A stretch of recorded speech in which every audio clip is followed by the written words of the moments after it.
Ossos foram encontrados sem querer durante uma obra e agora um caso de desaparecimento de mais de 40 anos está sendo resolvido na Argentina. Eu sou o Thiago Santos e esse caso está tomando as notícias porque os pais de um menino desaparecido procuravam por ele há anos. O pai chegou a perder a vida enquanto procurava pelo menino. Tudo acontece no bairro de Coclán, em Buenos Aires, na Argentina. No dia 20 de maio de 2025, trabalhadores estavam mexendo em um terreno na Avenida Congresso, estavam fazendo um tipo de escavação próximo de um muro, seria construído um outro muro ali no local também, só que as obras acabaram parando quando no canto do terreno um pouco de terra acabou deslizando e alguns ossos começaram a aparecer. Esses ossos não estavam no terreno onde eles estavam trabalhando, eles estavam enterrados no terreno do lado. Só que com as obras ali, mexeram com a terra e essa terra do terreno do lado acabou deslizando e revelando os ossos. Um dos pedreiros chegou até a dizer em uma entrevista para um jornal que no primeiro momento eles acharam que fossem ossos de um cachorro ou algo assim, mas logo perceberam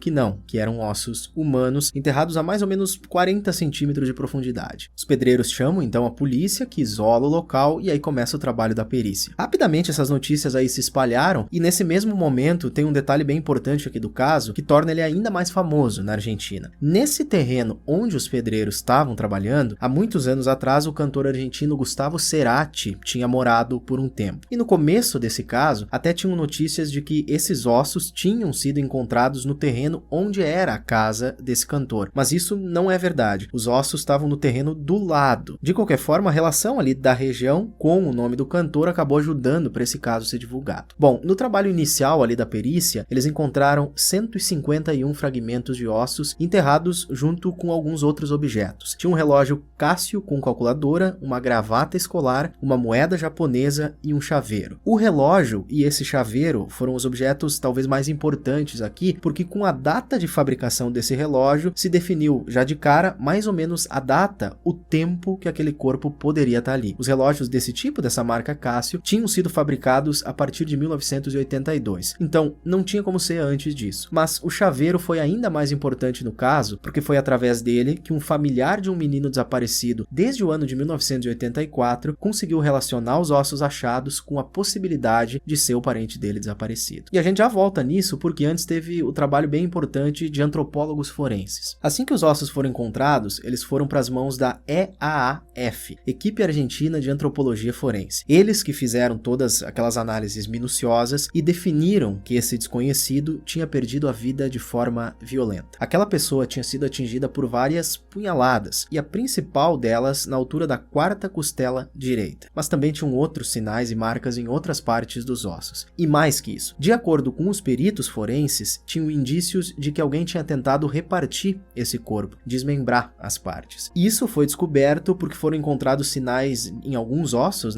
de que uma serra tinha sido usada. Mas quem tentou fazer isso não conseguiu terminar esse serviço. Foi divulgado também que se tratava de um homem jovem, provavelmente adolescente, e a faixa de idade que foi definida era ali dos 16 aos 19 anos. Também trouxeram a altura, 1,70 m mais ou menos, ele calçava sapatos tamanho 41, e isso tudo junto na época viralizou bastante. Com o nome daquele cantor no meio dessa história, mesmo ele não tendo nada a ver com o caso, aquilo foi tomando as notícias, e aí os detalhes desse caso chegaram até um homem que é sobrinho de um rapaz que tinha desaparecido lá no ano de 84. O desaparecimento desse jovem na época aconteceu perto de onde esses ossos foram encontrados agora em 2025. E pelo que foi divulgado, o chaveiro que foi encontrado junto lá dos ossos teria sido reconhecido então por esse sobrinho dele. O sobrinho vai atrás de mais informações sobre o caso e percebeu que sim, que tudo batia. A idade do parente desaparecido, o tio dele estava com 16 anos de idade em 84, falando com familiares também, os objetos, o relógio e tal também batiam com o que esse tio tinha na época. Enfim, resumindo essa parte, ele foi procurar a polícia e contou essa desconfiança que ele tinha para eles. As autoridades então fazem uma comparação ali das informações,